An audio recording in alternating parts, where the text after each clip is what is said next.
Hi friends, Nani tech news episode 280కి అందరికీ స్వాగతం. ఈరోజు ఢిల్లీలో వచ్చేసరికి శాంసంగ్ బ్రీవ్ ఈవెంట్ అయితే జరిగింది.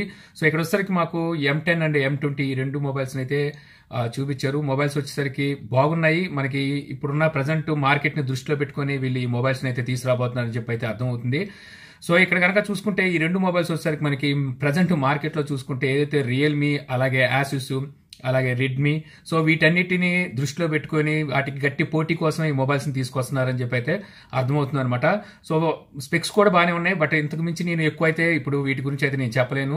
సో 28వ తారీఖున ఈ మొబైల్స్ అయితే లాంచ్ అయిపోతున్నారు. సో అక్కడ నేను అన్బాక్స్ చేసి కూడా నేను ఈ వీడియోస్ అయితే నేను పోస్ట్ చేస్తాను. అక్కడ మీరు మరిన్ని వివరాలు అయితే తెలుసుకోవచ్చు.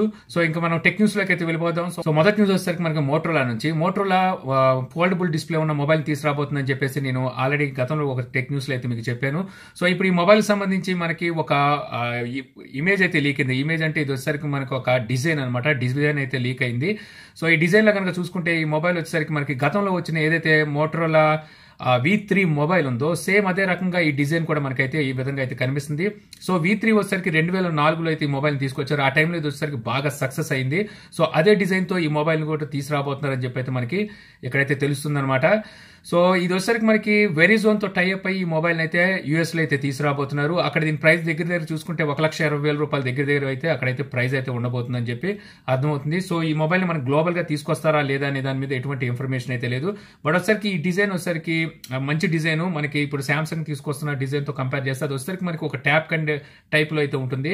సో ఈ డిజైన్ వచ్చేసరికి మనకి ఫోల్డబుల్ టైప్ ఉంటుంది అనమాట. మొబైలే ఫోల్డబుల్ లా కనిపిస్తుంది. ఓపెన్ చేస్తే ఫుల్ స్క్రీన్ ఉంటుంది అనమాట. సో ఈ టైప్ లో ఈ డిజైన్ అయితే మనకి కనిపిస్తుంది. మనకున్న సమాచారాన్ని బట్టి చూసుకున్నట్టయితే వీళ్ళు ఆగస్ట్ నెల కల్లా వీళ్ళు ఈ మొబైల్ అయితే తీసుకురావచ్చు అని చెప్పి అయితే తెలుస్తుంది. అలాగే మోటరోలా మోటో G సిరీస్ ని తీసుకొస్తుంది. ఈసారి వచ్చేసరికి మనకి G7 ఫ్యామిలీని అయితే తీసుకురాబోతుంది కదా. సో ఈ బ్రెజిల్ లో వచ్చేసరికి ఫిబ్రవరి 7వ తారీఖున ఒక ఈవెంట్ అయితే పెట్టబోతున్నారు. సో అక్కడ వచ్చేసరికి ఈ మొబైల్స్ అయితే తీసుకురావచ్చు అని చెప్పి అయితే తెలుస్తుంది. మనకి MCC ఈవెంట్ లో అయితే వీళ్ళు ఈ మొబైల్స్ అయితే ప్రవేశపెట్టరు అనుకుంటా. ఎందుకంటే ఇక్కడ వచ్చేసరికి వీళ్ళు ఈ మొబైల్స్ ని ఈ ఈవెంట్ లో అయితే తీసుకురావచ్చు అని చెప్పేసి అయితే సమాచారం అయితే ఉంది. తర్వాత న్యూస్ వచ్చేసరికి మనకి రియల్మీ నుంచి రియల్మీ U1 కి ఇప్పుడు కొత్త అప్డేట్ అయితే వచ్చింది. ఈ అప్డేట్ లో కనుక మీరు చూసుకుంటే జనవరి సెక్యూరిటీ ప్యాచ్ ని వీళ్ళైతే తీసుకొచ్చారు. అంతేకాకుండా మనం కనుక చూసుకున్నట్టయితే ఇందులో కెమెరాకి సంబంధించి కూడా వీళ్ళు ఇంకొంచెం ఇంప్రూవ్మెంట్ అయితే చేసినట్టుగా అర్థమవుతుంది. ఈ కెమెరాలో కనుక మనకు వాటర్ మార్క్ ఏదైతే ఉందో దీన్ని అయితే మార్చినట్టు, అలాగే వచ్చేసరికి మనకి ఏదైతే బ్యాక్ సైడ్ మనకి ఫింగర్ ప్రింట్ ఉంటుందో సో దీన్ని మనకి కెమెరా షటర్ అంటే మనకి క్లిక్ చేయడానికి యూజ్ చేసే విధంగా అయితే వీళ్ళు ఈ ఫీచర్ ని ఇందులో యాడ్ చేసినట్టుగా అయితే అర్థమవుతుంది. సో తర్వాత న్యూస్ వచ్చేసరికి మనకి వివో నుంచి వివో Y89 ఈ మొబైల్ వచ్చేసరికి చైనాలో అయితే లాంచ్ చేసింది. సో ఒకసారి మొబైల్ స్పెక్స్ చెప్తాను, ఆ తర్వాత మొబైల్ ప్రైస్ గురించి మనం మాట్లాడుకుందాం. మొబైల్ డిస్ప్లే కనుక చూసుకుంటే 6.26 ఇంచెస్ 19:9 ఆస్పెక్ట్ రేషియోతో మనకి ఫుల్ హెచ్డి ప్లస్ డిస్ప్లే అనేది ఉంటుంది. దీనికి మనకి నాచ్ అయితే ఉంటుంది, కానీ ఇది వాటర్ డ్రాప్ నాచ్ అయితే కాదు. మనకు మామూలుగా పాత నాచ్ ఏదైతే ఉందో అదే నాచ్ తో అయితే ఈ మొబైల్ అయితే వస్తుంది. ఇంకా మనం స్టోరేజ్ కనుక చూసుకున్నట్టయితే 64 GB ఉంటుంది. ర్యామ్ చూసుకుంటే 4 GB ఉంటుంది. ప్రాసెసర్ చూసుకుంటే స్నాప్డ్రాగన్ 626 ప్రాసెసర్ అయితే యూజ్ చేశారు. ఇంకా రేర్ సైడ్ కెమెరా చూసుకున్నట్టయితే 16+2 మెగాపిక్సెల్ ఉంటుంది. ఫ్రంట్ కెమెరా వచ్చేసరికి 16 మెగాపిక్సెల్ ఉంటుంది. ఆండ్రాయిడ్ ఓరియోతో మనకి ఇది అవుట్ ఆఫ్ బాక్స్ లభిస్తుంది. బ్యాటరీ చూసుకుంటే 3260 mAh బ్యాటరీ వాడినట్టుకైతే అర్థమవుతుంది. ఇంకా ఈ మొబైల్ ప్రైస్ కనుక చూసుకుంటే చైనా ప్రైస్ ని మన ఇండియన్ ప్రైస్ తో కన్వర్ట్ చేసి చూసుకున్నట్టయితే 16,700 రూపాయలు వీళ్ళు ఈ మొబైల్ ప్రైస్ అయితే పెట్టారు. సో ఇదే మొబైల్ ని మన ఇండియాలో కూడా లాంచ్ చేసే అవకాశం అయితే ఉంటుంది. మరోసరికి ఈ ప్రాసెసర్ తో ఈ ప్రైస్ ని మనకి ఇండియాలో అయితే యాక్సెప్ట్ అయితే చేయరు. సో అక్కడ కూడా వీళ్ళకి వచ్చేసరికి టఫ్ కాంపిటీషన్ అయితే ఉంది చైనాలో కూడా. సో బట్ వచ్చేసరికి వీళ్ళు అక్కడ మరి ఈ స్పెక్స్ తో వీళ్ళు ఈ మొబైల్ ని ఎలా లాంచ్ చేశారో, ప్రైస్ చాలా ఎక్కువ కదా, సో ఎలా లాంచ్ చేశారో అర్థం కాలేదు.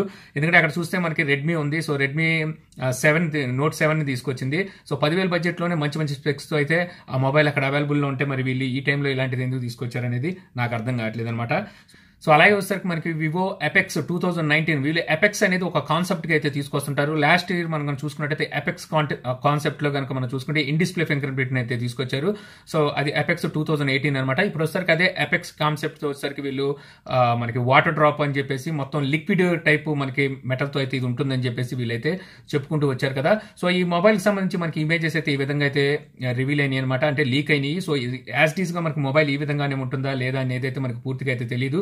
ఇక్కడ కనుక చూసుకుంటే మనకి ఇందులో ఏదైతే ఫ్రంట్ డిస్ప్లేలో కనుక చూసుకుంటే మనకి ఎక్కడ మనకి ఫ్రంట్ సెల్ఫీ కెమెరా అయితే మనకి ఎక్కడ కనిపించట్లేదు. సో ఇక్కడ మనకి పంచ్ హోల్ లేదు, అలాగే ఒకసారి పాపప్ కూడా ఉన్నట్టుగా అయితే మనకి ఎక్కడైతే తెలియట్లేదు అనమాట. సో వీళ్ళు కెమెరాని ఎక్కడ ఫిట్ చేశారు, వీళ్ళు ఇంటర్నల్ గా మనకి ఇన్ డిస్ప్లే కెమెరాతో తీసుకొచ్చి అద్భుతాన్ని ఏమైనా చూపించబోతున్నారని చెప్పేది తెలియాల్సి ఉంది. ఈ మొబైల్ వచ్చేసరికి మనకి జనవరి 24వ తారీఖున అంటే మనకి ఎల్లుండి అనమాట. సో ఈ మొబైల్ లాంచ్ చేయొచ్చు అని చెప్పి అయితే తెలుస్తుంది. సో చూద్దాం అక్కడ వచ్చేసరికి మనకి ఈ మొబైల్ ఎలాంటి అద్భుతాన్ని చేస్తుంది అనేది. సో తర్వాత న్యూస్ వచ్చేసరికి మనకి ఒప్పో నుంచి ఒప్పో R17 ప్రోని తీసుకొచ్చిన సంగతి మనందరికీ తెలుసు. ఇప్పుడు వీళ్ళు వచ్చేసరికి రిపబ్లిక్ డే సందర్భంగా వీళ్ళు ఒక ఆఫర్ని అయితే తీసుకొచ్చారు. 70వ వాచ్ కోసం మనం రిపబ్లిక్ డే అయితే మనం జరుపుకుంటున్నాం కదా. దీని సందర్భంగా వీళ్ళు ఏం చేశారంటే ₹70 మీరు పే చేసి ఆఫ్లైన్ స్టోర్లో ఈ మొబైల్ని అయితే మీరు ఈఎంఐ ద్వారా అయితే పొందొచ్చు అనమాట. మీకు బజాజ్ ఈఎంఐ కార్డు ద్వారా అయితే ఇది మీకైతే వర్తిస్తుంది. సో ఈ విధంగా వీళ్ళైతే ఈ రిపబ్లిక్ డే ఆఫర్ని అయితే వీళ్ళైతే దీన్ని అయితే తీసుకొచ్చారు. ఇది మనకి 22వ తారీఖు అంటే ఈ రోజు నుంచి 31వ తారీఖు జనవరి 31వ తారీఖు వరకు మీకు ఈ ఆఫర్ అయితే రన్ అవుతుంది. సో ఇప్పుడు ఇక్కడ మీరు కనుక ఇది కొనుక్కున్నట్టయితే మీకు ఊక్ ఛార్జింగ్ సపోర్ట్ ఉన్న కార్ ఛార్జర్ అయితే మీకైతే ఫిబ్రవరి 9వ తారీఖు కల్లా మీకైతే వీళ్ళు ఫ్రీగా అందిస్తారు. సో ఈ విధంగా అయితే వీళ్ళు ఈ ఆఫర్ని అయితే తీసుకొచ్చారు. బట్ ఒకసారికి ఈ మొబైల్ ప్రైస్ అయితే చాలా ఎక్కువ పెట్టారు. ₹45,000 ఎంత ఉంది. సో ₹40,000 ఏమో దొరుకుతున్నట్టుంది. సో టోటల్గా చూసుకుంటే ₹40,000 మనకి ప్రజెంట్ సిచ్యువేషన్లో అయితే తీసుకునే మొబైల్ కాదు ఇది. అలాగే వచ్చేసరికి ఒప్పో ఫైండ్ ఎక్స్ ని తీసుకొచ్చిన సంగతి మనకు తెలుసు. ఇప్పుడు ఫైండ్ ఎక్స్ కి సక్సెసర్ గా వీళ్ళు ఫైండ్ ఎక్స్ 2 కూడా తీసుకురాబోతున్నారు. సో దీనికి సంబంధించి మనకి కెమెరాకి సంబంధించిన స్పెక్స్ అయితే మనకైతే బయటకు వచ్చినాయి అనమాట. ఇందులో ఏదైతే మనం వీళ్ళు తీసుకురాబోతున్న 10x ఆప్టికల్ జూమ్ ఉన్న కెమెరా ఉంటుందో సో ఆ కెమెరాను వచ్చేసరికి మనం ఈ ఫైండ్ ఎక్స్ 2లో అయితే చూడడానికి అయితే ఉంటుందని చెప్పి అయితే తెలుస్తుంది. అలాగే ఇప్పుడు ఈసారి తీసుకురాబోయే ఏదైతే ఫైండ్ ఎక్స్ ఉందో దీంట్లో మనకి పంచ్ హోల్ కూడా ఉంటుందంట. పంచ్ హోల్ అంటే మనకి తెలుసు కదా, మనకి హోల్ ఉండి అక్కడైతే కెమెరా ఉంటుంది డిస్ప్లేకి వచ్చేసరికి. సో ఆ పంచ్ హోల్ కూడా మనం ఇందులో అయితే చూడడానికి ఉంటుందని చెప్పి అయితే తెలుస్తుంది. సో ఈ మొబైల్ వచ్చేసరికి మనకి ట్రిపుల్ కెమెరా సెటప్ తో అయితే రావచ్చు. ఇందులో ఒకటి 3D కెమెరా అయి ఉంటుందని చెప్పి అయితే ఇక్కడైతే రూమర్స్ అయితే ఉన్నాయి. అలాగే వీళ్ళు వచ్చేసరికి రేపు అంటే జనవరి 23వ తారీఖున ఒక ఈవెంట్ని అయితే పెట్టబోతున్నారు. ఇక్కడ చూసుకుంటే వీళ్ళు 10x ఆప్టికల్ జూమ్ సపోర్ట్ చేసే ఏదైతే మొబైల్ ఉందో దీన్ని అయితే ఇంట్రొడ్యూస్ చేయబోతున్నారు. సో ఇక్కడ వచ్చేసరికి వీళ్ళు ఏదైతే ఈ ఫైండ్ ఎక్స్ 2 ఉందో దీన్ని ఏమైనా ఇంట్రొడ్యూస్ చేస్తారా లేకపోతే ఏమైనా కొత్త మొబైల్స్ ని ఇంట్రొడ్యూస్ చేస్తారా అనేది ఇక్కడైతే మనకి తెలుస్తుంది అనమాట. సో తర్వాత న్యూస్ వచ్చేసరికి మనకి సామ్సంగ్ నుంచి సామ్సంగ్ ఒక స్మాలెస్ట్ ఇమేజ్ సెన్సార్ మీద అయితే వర్క్ చేస్తున్నట్టుగా తెలుస్తుంది. ఈ ఇమేజ్ సెన్సార్ మనం చూసుకున్నట్టయితే 20 మెగాపిక్సెల్ ఉంటుంది. మన పిక్సెల్ సైజ్ కనుక చూసుకుంటే 0.8 మైక్రాన్ అయితే పిక్సెల్ సైజ్ ఉంటున్నట్టుగా అయితే తెలుస్తుంది అనమాట. ఏవైతే రాబోయే మిడ్ రేంజ్ మొబైల్స్ ఉన్నాయో వీటికి వచ్చేసరికి ఈ సెన్సార్ అయితే యూజ్ చేయబోతున్నారు. ఇంకా ఇవి ఏదైతే మాస్ ప్రొడక్షన్ ఉందో ఇది వచ్చేసరికి మనకి ఈ ఇయర్ ఫస్ట్ క్వార్టర్ లో ఈ మాస్ ప్రొడక్షన్ అనేది స్టార్ట్ కాబోతున్నట్టుగా ఇక్కడైతే సమాచారం అయితే ఉంది. అలాగే సామ్సంగ్ వచ్చేసరికి Exynos 7 సిరీస్ లో కొత్త ప్రాసెసర్ అయితే లాంచ్ చేసింది. ఈ ప్రాసెసర్ చూసేసరికి మనకి 7904 సో ఆక్టో కోర్ ప్రాసెసర్ అనమాట. ఇందులో వచ్చేసరికి 2 కోర్స్ వచ్చేసరికి A73 కోర్స్ అయితే ఉంటాయి. ఇది మనకి క్లాకింగ్ స్పీడ్ కనుక చూసుకుంటే 1.8 ఉంటుంది. ఇంకో 6 కోర్స్ వచ్చేసరికి మనకి ARM Cortex A53 కోర్స్ అయితే ఉంటాయి. ఇది మనకి క్లాకింగ్ స్పీడ్ కనుక చూసుకుంటే 1.6 ఉంటుంది. సో ఇది వచ్చేసరికి మనకి ట్రిపుల్ కెమెరా సెటప్ కి అయితే సపోర్ట్ చేస్తుంది అనమాట. ఈ ప్రాసెసర్ వచ్చేసరికి డిస్ప్లే వచ్చేసరికి మనకి ఫుల్ హెచ్డి ప్లస్ వరకు సపోర్ట్ చేస్తుంది. ఇంకా మనకి కెమెరాస్ లో కనుక చూసుకుంటే మనకి full HD plus 128 frame rate వరకు మనకి ఇది అయితే సపోర్ట్ చేస్తుంది. అలాగే మనకి 4K వీడియో కూడా ఇది మనకి సపోర్ట్ అయితే చేస్తుంది. ఇంకా ఈ ప్రాసెసర్ వచ్చేసరికి మనకి ఇప్పుడు రాబోయే ఏవైతే M సిరీస్ మొబైల్స్ ఉన్నాయో వీటిలో యూజ్ చేయవచ్చు అని చెప్పి అయితే తెలుస్తుంది. అలాగే ఒకసారి మనకి సామ్సంగ్ A సిరీస్ మొబైల్స్ ని తీసుకురాబోతున్న సంగతి మన అందరికీ తెలుసు. ఇందులో వచ్చేసరికి మనకి మొత్తం 9 మొబైల్స్ అయితే వీళ్ళైతే తీసుకురాబోతున్నారు. A10 నుంచి A90 వరకు మనకి 9 మోడల్స్ అయితే మనకి ఈ మొబైల్స్ లో అయితే మనకు చూడడానికి అయితే ఉంటుంది. ఇందులో వచ్చేసరికి ఇప్పుడు వీళ్ళు LCD డిస్ప్లే ఉన్న మొబైల్స్ అయితే ఏ సిరీస్ లో కూడా తీసుకురాబోతున్నట్టుగా తెలుస్తుంది. ఇప్పుడు A10 మరియు A60 ఈ 2 మొబైల్స్ వచ్చేసరికి LCD డిస్ప్లేతో రాబోతున్నాయని చెప్పేసి ఇక్కడైతే సమాచారం అయితే ఉంది. సో వీళ్ళు A10 నుంచి A60 వరకు ఈ మధ్యలో రాబోయే ఏవైతే మొబైల్స్ ఉన్నాయో వీటన్నిటికి కూడా LCD డిస్ప్లే యూజ్ చేస్తారా లేకపోతే ఈ 2 మొబైల్స్ ని మాత్రమే వీళ్ళు LCDలో తీసుకొస్తున్నారా అనేది తెలియాల్సి ఉందన్నమాట. అలాగే సామ్సంగ్ A8s FE ఈ మొబైల్ వచ్చేసరికి ఫిబ్రవరి 14th చైనాలో వీళ్ళైతే సేల్లోకి అయితే తీసుకురాబోతున్నారు. ఆ రోజు వచ్చేసరికి మనకి వ్యాలంటైన్స్ డే అనమాట. ఆ రోజునైతే అక్కడ మొబైల్ అయితే సేల్లోకి అయితే తీసుకురాబోతున్నారు. ఇది వచ్చేసరికి ఫీమేల్ ఆడియన్స్ ని బేస్ చేసుకుని ఈ మొబైల్ అయితే వీళ్ళు తీసుకొచ్చినట్టయితే చెప్తున్నారు. సో తర్వాత న్యూస్ వస్తే మనకి ఎయిర్టెల్ నుంచి ఎయిర్టెల్ 1699 ప్లాన్ అయితే తీసుకొచ్చింది. ఈ ప్లాన్ లో కనుక చూసుకుంటే మనకి డైలీ 1 GB డేటా అయితే ఉంటుంది. అన్లిమిటెడ్ కాల్స్ ఉంటాయి. ప్లాన్ వ్యాలిడిటీ కనుక చూసుకుంటే 365 డేస్ ప్లాన్ వ్యాలిడిటీ అయితే ఉంటుంది. అంటే 1 year వరకు మనకి ప్లాన్ వ్యాలిడిటీ అయితే ఉంటుంది. ఈ కొత్త ప్లాన్ అయితే వీళ్ళైతే తీసుకొచ్చారు. ఇది జియోకు పోటీ అంటున్నారు కానీ బట్ ఒకసారి సేమ్ ప్లాన్ మనకి జియోలో కూడా ఉంది. జియోలో కూడా మనకి 1699 ప్లాన్ అయితే ఉంది. అక్కడ కనుక చూసుకుంటే మనకి డైలీ ఒకసారికి 1.5 జీబీ ఇస్తున్నారు, వీళ్ళు ఇక్కడ వచ్చేసరికి మనకి 1 జీబీ ఇస్తున్నారు. సో ఇది ఎక్కడ పోటీ అయిందో నాకైతే అర్థం కాలేదు. సో తర్వాత న్యూస్ వచ్చేసరికి మనకి ఫేక్ యాప్స్ కి సంబంధించి ప్లే స్టోర్ లో ఒక 15 ఫేక్ యాప్స్ అయితే కనుగొన్నాడు అనమాట. ఈ 15 ఫేక్ యాప్స్ వచ్చేసరికి జీపీఎస్ కి సంబంధించినవి.